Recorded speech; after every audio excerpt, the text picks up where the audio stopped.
মুখ ও কথার ব্যবধানে সংকটে সমাজ, সংকটে জাতি।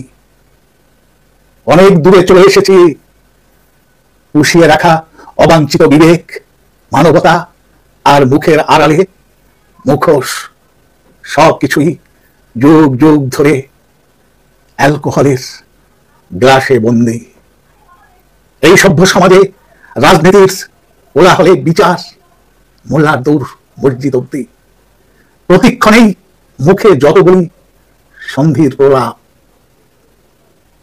সভ্য মনের ভিতর জমা রেখে হাজারো পাপ অবিশ্বাসীদের বিশ্বাস করে তিলোত্তমার রক্তে রাজপথ রাঙিয়ে দিয়ে লাল গালিচা বানিয়েছি সভ্যদের জন্য।